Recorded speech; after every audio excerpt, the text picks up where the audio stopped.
Now, while the final election result for Friday has been declared, well, it's all still going on, actually.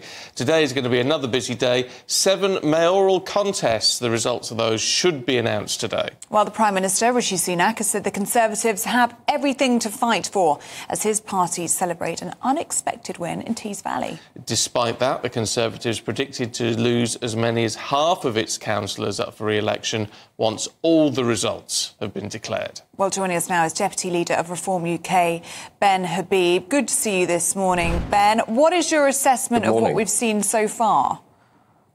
Well, a lot of it was quite predictable, wasn't it? You know, Conservatives losing seats across the country, Labour picking up seats, Lib Dems, Greens picking up some council seats. But the by-election in Blackpool South being lost by the Conservatives, going to Labour. Turnouts down right across the country. I think that's one of the big stories, actually, which isn't spoken about perhaps as much as it should be. The electorate sitting on its hands, really not interested in coming out for either of what I call the two legacy parties. And, you know, the real challenge, I think, at the general election coming from here is getting people to come out and vote and getting them to believe that there is something for which to vote. And, you know, I hope Reform UK can get its message across in that respect. I know it wouldn't have made an absolute difference in Blackpool South, for example, because even if the Reform UK and Conservative votes were combined, Labour would still have won, but with a much smaller majority. However, it highlights the argument, doesn't it, that a vote for reform, you get a Labour government. Well, I mean, I've got so much to say about that, Stephen. First of all, you know, you have to vote for what you wish to have. And if you want another 14 years of awful Conservative government, by all means, vote Conservative. If you want the country's debt levels to go up, taxes to go up, private enterprise to be squashed, immigration to continue through the roof, the boats remain unstopped, borders unenforced, vote Conservative. And frankly, if that's your agenda, you can vote Labour as well, because both the parties do the same things. Labour will undoubtedly be worse than the Conservatives, but Reform UK exists because we recognise the country needs a complete change in direction from these two parties and from the agendas that they've delivered. So if people want to vote for a better UK, they've got to change the way they vote. Yeah, it's not about splitting the vote. Forgive me, Ben, and that's all, you know, in terms of political messaging, that's absolutely fine. But the reality is you're not going to form the next government. I mean, your leader, Richard Tice, says the aim of Reform UK is to be the big opposition. So you're not going to change it anyway. Well, we're very close to becoming the big opposition. Just one thing on that, you know, Stephen, we've been around for 3 years. That's when Reform was set up 3 years ago. We've only really been active in the last year, and we're already polling just behind the Conservatives. So from a popular perspective, it's not inconceivable that Richard's right. We will overtake the Conservatives in the national polls, and that will make us the popular opposition, if not in Parliament. And Rome wasn't built in a day. You know, this country is suffering in many, many respects. It needs a complete change of approach. And yes, we won't form the next government at this election, but we must not reward the Conservatives by putting them back in office after their awful 14 years. People have to come out. They've got to vote for what they believe in. And over time, we will have a very significant influence in the way this country is governed. Are you happy to be the party of protest, though? Because what we may have seen in Blackpool South is protest votes taking place. People very upset at the Tories. We know the set of circumstances with Scott Benson there. Turnout was very low, 32.5%. So you may have done well in that by-election for those reasons. But do you think you could demonstrate the same sort of performance coming third in a general election?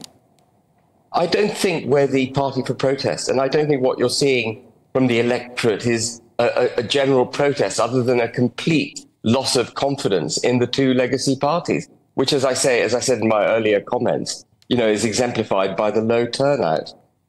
We are a party that's here to stay. We're not a pressure group for the Conservative Party. We're not a weather vane. We're not going to do any deals with the Conservative Party. We have our own agenda. And remember, we got 17% of the vote in Blackpool South. The Conservatives got only 170 votes more than we did. We were very close to putting them into third place. And as our recognition in the country grows and as our polling improves, I think you'll see a kind of potentiated effect. We've got two hurdles, folks, to get over, which the other two parties haven't. The first is people in the country haven't heard about us in the same way that they've heard about the Conservative and Labour Party, which are household names. We've got to become a household name. Then people need to understand what our agenda is and what our policies are. And that can only happen once they've heard of us. And then I hope actually what we will do is get people off their sofas and back in the polling booth, because we're giving them a genuine third option, not as a protest, not as a protest. We are here, and I'm in politics personally because I believe the country is in deep trouble and we need to save the United Kingdom. And the minute, by the way, I believe the UK is back on a proper path, I'd be very happy to bow out. I've got no desire to be in politics. It's merely because of what these two parties have been up to. And so it's not a protest. It's certainly no protest from me, and I don't think it's a protest from the people of this country. You've just upset Tommy McGuinness there, Ben, because he said he wants you to be Prime Minister. He's just messaged in this morning. Look, the problem with this is, in terms of Reform's performance, when you look at all the details, it would seem to be the only way you're going to get to where you want to be is to get rid of your current leader and install Nigel Farage. Well, I completely disagree with that. Richard is a first-class leader. He's brought the party from polling 1% 3 years ago to polling 16, 17% yesterday in Blackpool South, on a regular, frequent basis. We're just behind the Tories. Nigel's a great guy. Nigel's got lots of public profile, fantastic speaker, people love him. But no sustainable political movement can be built around one individual. It has to come through solid leadership with a broad base and a deep backing. And what Richard is building, slowly and steadily, is a genuine party. We're not here for a, flash in the pan moment. We are here to make a genuine impact into the medium and long term. And that has to be from breadth and depth. And Richard's building that. So I think Richard's absolutely first class as our leader. OK, Ben Habib, good to see you this morning. Thank you very much indeed.